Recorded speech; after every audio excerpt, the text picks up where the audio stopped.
Madame Thompson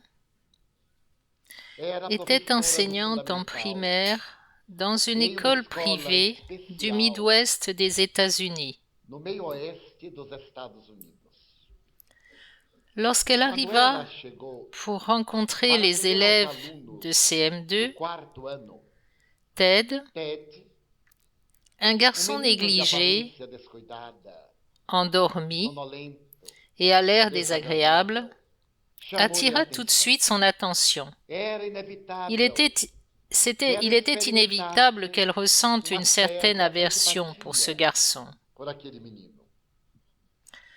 À l'occasion de son anniversaire, tous les élèves avaient apporté quelques cadeaux, et Ted aussi. Mais les cadeaux des autres élèves étaient bien emballés et confectionnés avec soin.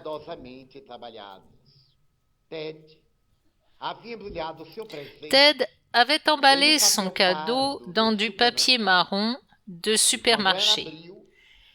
Et quand elle l'ouvrit, tous les enfants éclatèrent de rire. C'était un bracelet auquel il manquait quelques perles et il y avait un flacon de parfum à moitié utilisé. Un de ces parfums bon marché. Elle était gênée et il rougit beaucoup devant les moqueries de ses collègues. Pour atténuer l'impact provoqué, elle ouvrit le parfum et en mit un peu sur la paume de sa main comme pour compenser. Mais l'apparence du garçon attira son attention d'une manière particulière. Et elle décida d'en savoir plus sur cet enfant.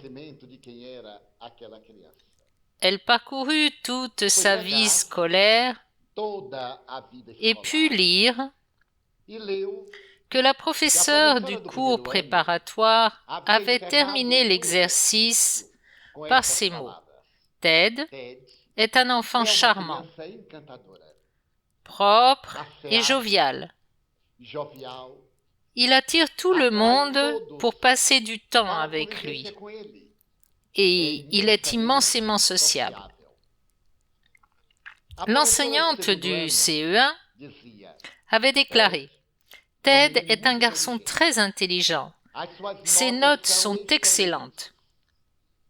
Et il est candidat à une place importante dans la société. » La professeure du CE2 avait noté en fin d'année « Ted est inattentif, somnolent. Sa maman est malade depuis plusieurs mois. Celle du CM1 avait laissé des notes jusqu'au milieu de l'année. La maman de Ted est décédée. Son père est alcoolique. Il n'a personne pour s'occuper de lui. C'est pour cela qu'il est toujours mal habillé, négligé. Elle comprit pourquoi il avait une allure si particulière. Dès lors, elle fit plus attention à Ted.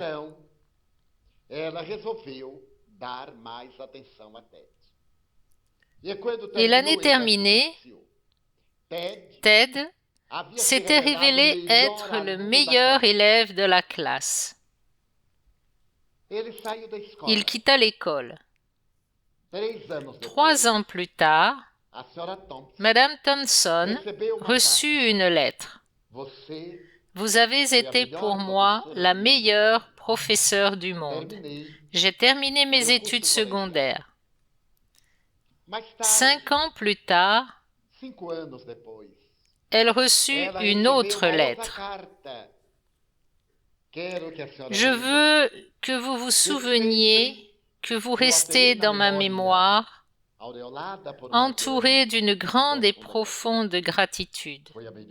Vous avez été la meilleure enseignante que j'ai eue dans ma vie. » 3 ans plus tard, elle reçut une invitation au mariage du docteur Theodore Studer.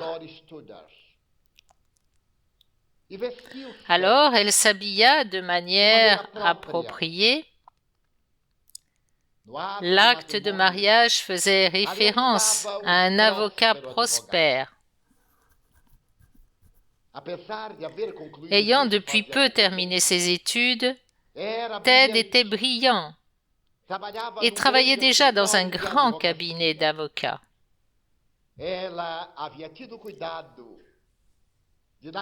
Elle avait pris soin ce jour-là de mettre le bracelet auquel il manquait quelques perles et d'utiliser le parfum qui avait appartenu à la mère de Ted.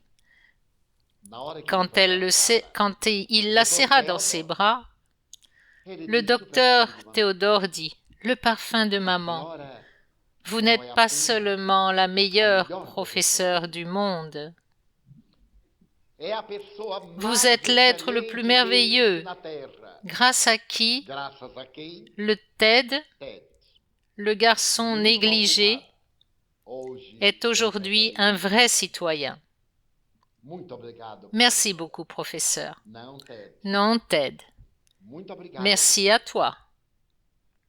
Tu es le seul élève qui m'ait appris à enseigner.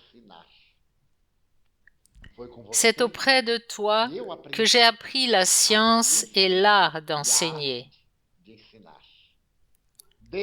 Après t'avoir rencontré, je suis véritablement devenu pédagogue, car je ne transmettais pas seulement des instructions, mais j'apprenais à éduquer en aimant mes élèves. La meilleure thérapie pour soigner nos conflits est la thérapie de l'amour. Ils ont des causes profondes qui remontent à nos différentes vies. Ce sont des héritages que nous transférons d'une réincarnation à l'autre. Ce sont les marques de notre processus évolutif. Ce sont des étapes déjà franchies dans notre marche ascendante. Pour cette raison, ils ne devraient pas être haïs, car ce sont des séquelles de ces expériences évolutives. Les aimer, les voir comme des phénomènes du processus d'évolution doit être l'attitude de notre conscience de soi. Nous savons que nous sommes confrontés à nous-mêmes, à notre hier que nous n'avons pas encore surmonté et à ce que nous réaliserons demain. Heureusement, nous avons déjà traversé les phases les plus difficiles. Au cours du long processus de ce transit, nous avons ignoré les appels lancés par notre inconscient. Pour améliorer notre attitude face à la vie, nous avons décidé de maintenir les valeurs territoriales, les expressions individualistes, l'égocentrisme, les phases magiques de la pensée, sans se rendre compte que nous sommes déjà dans l'admirable période du raisonnement, de la logique, et que nous quittons souvent la logique à cause des passions qui nous lient à ces phases antérieures. Assumer nos conflits, en prendre conscience, chacun d'eux, et travailler à les surmonter est notre devoir de créature logique et perspicace. Engager nos meilleures valeurs pour relever un défi chaque jour. Franchir une étape est l'accomplissement rationnel dans le sens de notre pensée intuitive, de notre pensée cosmique, de notre pensée la plus élevée. Cela revient à dire que nous n'arrêterons pas d'évoluer, car le progrès est infini. Nous voyagerons toujours en quête d'autres buts, conquis pour certains, quand d'autres apparaîtront, fascinants, nous appelant au développement de notre Dieu intérieur. N'oublions jamais cependant que cet héritage n'est pas juste automatiste, résultant d'actions dégradantes ou criminelles, mais qu'il est aussi accompagné d'agents ou de victimes qui ont souffert du fait des circonstances, des actes ignobles que nous avons commis, ceux à qui nous avons fait du mal, qui étaient et qui s'attardent encore dans les domaines les plus primaires de la pensée. N'ont pas compris que nous avons commis une erreur et que nous sommes prêts à réparer les dommages. Pour cette raison, toujours obsédés par leur passion, ils veulent nous faire payer notre crime. C'est pourquoi ils nous attaquent, souvent avec fureur, pour se venger par une ignominieuse expiation en générant des phénomènes obsessionnels. Dans nos conflits existentiels, la présence de ces êtres que nous avons martyrisés, que nous avons blessés, est imparable. Ils sont là avec nous, avec nos pénibles situations. Et comme ils en sont encore à la phase primaire, ils prennent plaisir à nous angoisser parce qu'ils n'ont aucune conscience d'eux-mêmes. Leur vision de la vie est perturbée. C'est une conception dégradante de l'existence. Œil pour œil, dent pour dent. Ils ne se sont pas éveillés à la loi de l'amour. Voilà pourquoi apparaissent dans les réalités existentielles les scènes regrettables et profondément angoissantes des obsessions.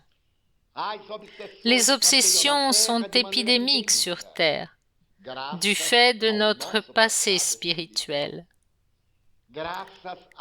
Comme nous conservons des sentiments négatifs, car notre nature est toujours marquée par la colère,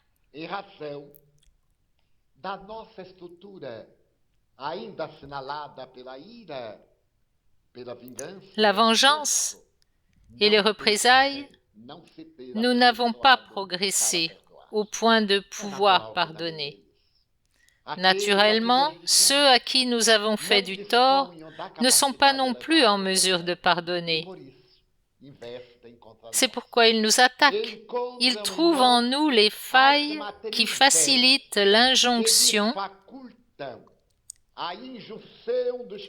de pensées négatives en raison de la culpabilité que nous portons gravée dans notre inconscient profond.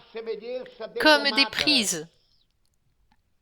Ils sont comme des fiches qui s'ajustent par une loi d'affinité, par une injonction de syntonie. Mon retard en transformation est au même niveau que le leur, eux qui demandent justice, d'où les conflits divers et variés qui apparaissent. Une colère qui se transforme en haine, une chose banale qui prend des proportions indésirables, une dépression qui mène au suicide, des statistiques alarmantes, notamment aux États-Unis, placent le suicide au 3e rang des nécrologies aux USA.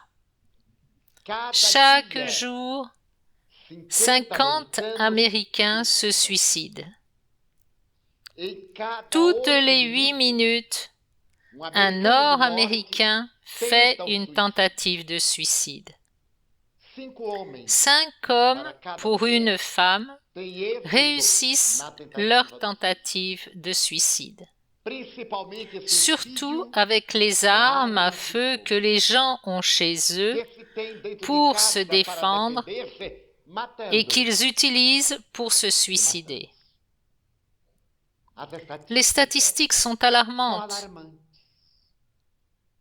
Dans ces états de dépression ou de fureur, d'angoisse ou de rébellion contre la vie, et dans ces actes malheureux se mêlent d'autres esprits qui se livrent à une bataille entre désincarnés et incarnés dans les flux et reflux de haine, dans de vrais combats presque sans fin,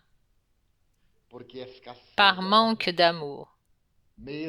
Même dans les cas les plus graves d'obsession, l'amour est thérapeutique. Si en analysant les injonctions pernicieuses,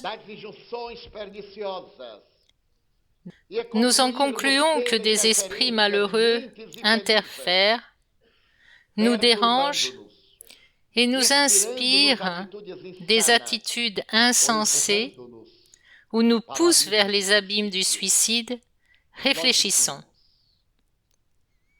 À mes demandes de pardon et de miséricorde à Dieu, j'envelopperai de compassion ces êtres perturbateurs, car ils ne savent pas ce qu'ils font. Tout comme moi qui ai commis des erreurs en les affligeant, ils m'affligent. Ils sont aussi dans l'erreur. Ils le regretteront plus tard s'ils persistent dans la folie. Alors pensons à eux avec une certaine sympathie et ils changeront. Ils verront que nous ne sommes plus ce que nous étions, qu'il y a eu un changement. Et comme nous avons tous le droit à l'erreur et le devoir de nous réhabiliter, ils ne peuvent nous empêcher de réparer nos erreurs par l'action positive de l'amour. Les lois divines n'entraveront pas notre élévation, même s'ils tentent d'arrêter notre progression.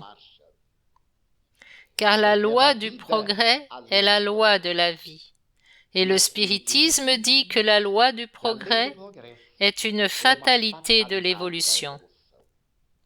L'Évangile nous enseigne déjà à surveiller notre cœur d'où surgissent l'adultère, les délits et les expériences néfastes, mais aussi les sentiments de noblesse, les actions édifiantes, les gestes d'altruisme. Dans l'expression du cœur, source de vie, ou conscience de soi, ignorée à l'époque de Jésus, se trouvent les sources positives et négatives de notre évolution. Si nous en prenons soin avec le respect et l'affection qu'elles méritent, ces sources, momentanément marquées par la boue, permettront à une eau cristalline de jaillir et vaincre la boue, finissant par devenir une source bénie de vie. Alors, les obsessions sont aussi des phénomènes qui nous mènent à ces tourments existentiels,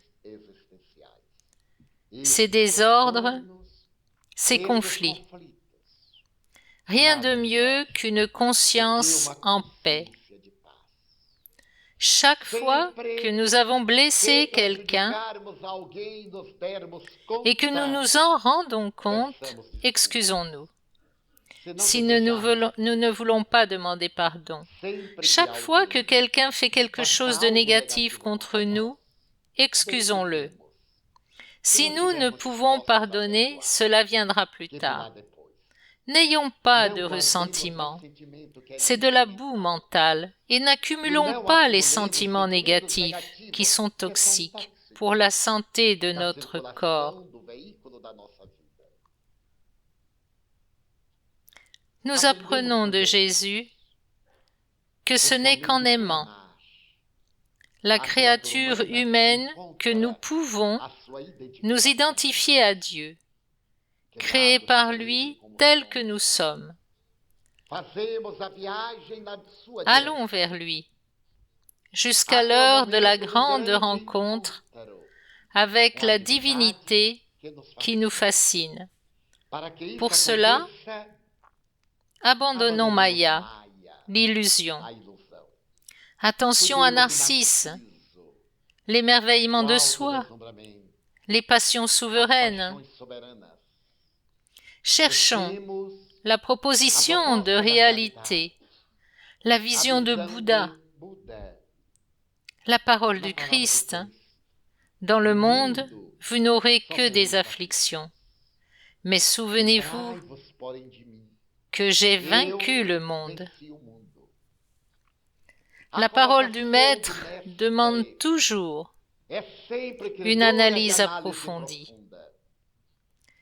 Les narcissiques veulent vaincre dans le monde. Voici un homme important, en voilà un triomphant. L'autre a remporté des trophées. Ce sont des narcissiques leurrés par leur propre image.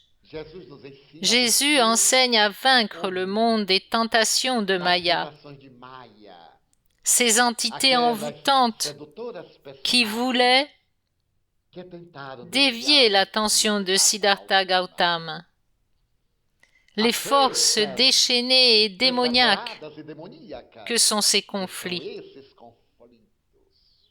La jouissance exacerbée, le besoin de plaisir sans fin, la faiblesse de caractère, l'affaiblissement des forces et l'abandon du courage quand on est plongé dans le plaisir sont les démons de la mythologie bouddhiste. Et le disque qui coupe la montagne est le tempérament pervers et vengeur pour détruire tous les obstacles à venir. Jésus est la douceur et Bouddha nous a donné une recommandation incomparable. Soyez comme le bois de santal qui parfume la hache qui le coupe. Lorsque le bois de santal est attaqué, il bénit de parfum la lame qui le blesse. C'est la meilleure façon de comprendre l'amour,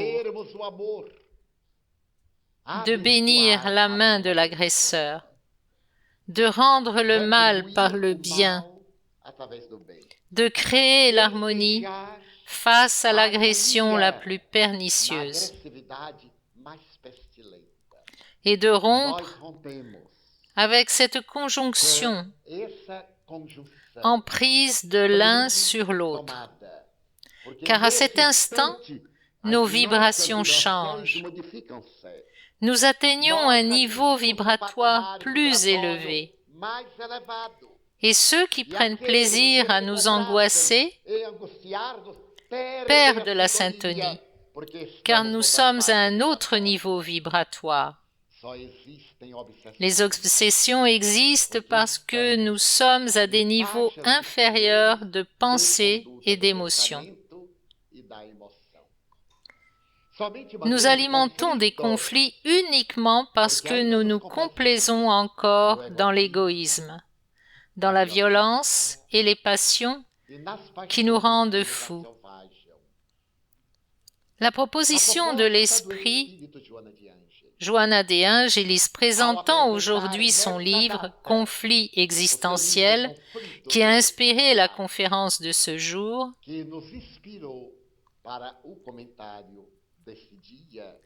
est que ces conflits seront adoucis, dilués, jusqu'à atteindre le royaume de Dieu en nous.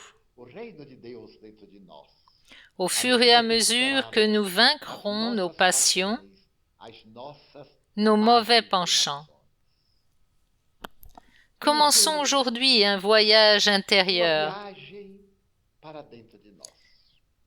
Essayons d'éveiller en nous un sentiment d'amour. Malgré l'encerclement qui limite notre espace,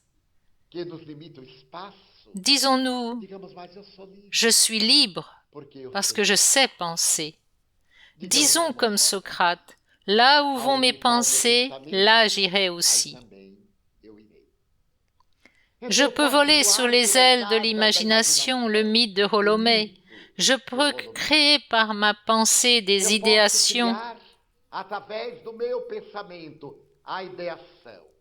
Toute œuvre commence par l'esprit.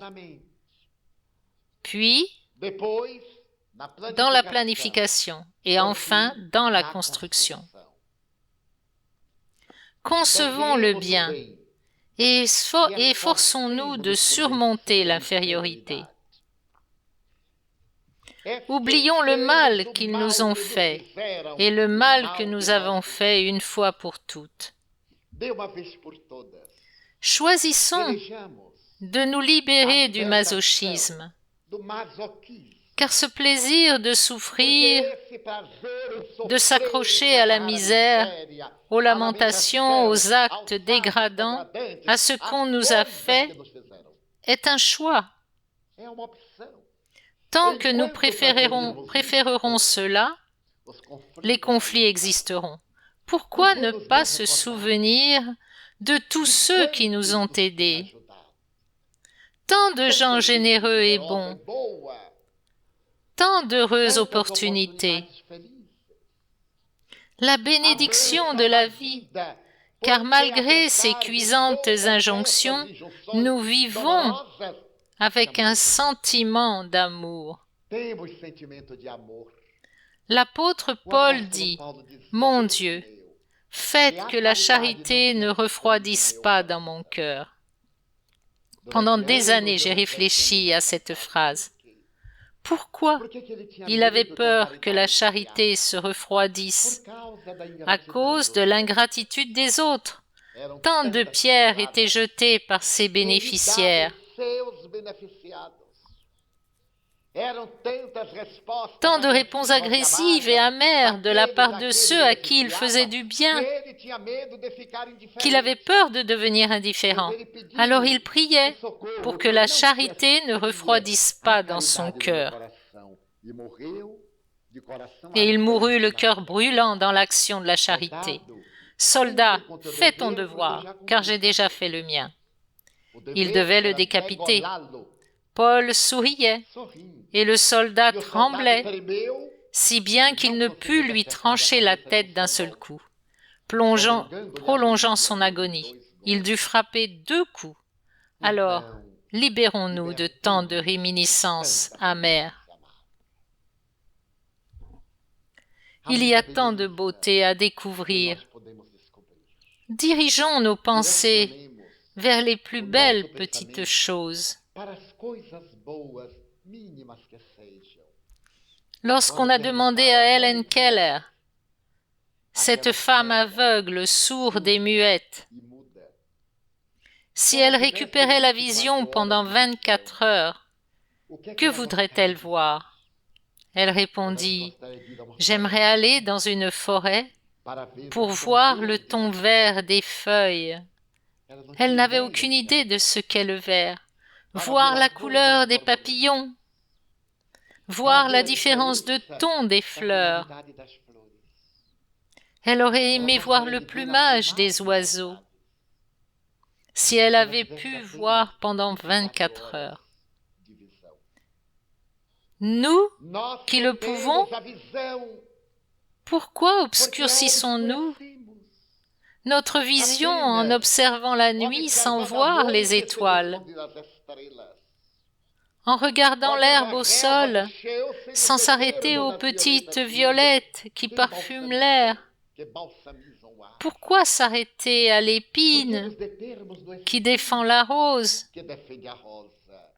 et non à la fleur sublime qui s'ouvre et dégage son parfum? C'est une question d'option. Nul ne peut être heureux à notre place. Nous devons nous résoudre au bonheur et donner le droit à ceux qui sont malheureux d'être heureux, sans exiger d'être meilleurs que nous, car nous ne pouvons nous améliorer. Car si nous ne pouvons nous améliorer, pourquoi voulons-nous qu'ils soient différents? Voyons donc combien de conflits nous éliminerons. Un jour, un clown déclarait « Qu'ils disent du mal de moi, mais pour l'amour de Dieu, qu'ils parlent de moi, car tant qu'ils parleront de moi, j'aurai un public. Dès qu'ils n'auront plus rien à dire, je serai mort. » Et c'est vrai.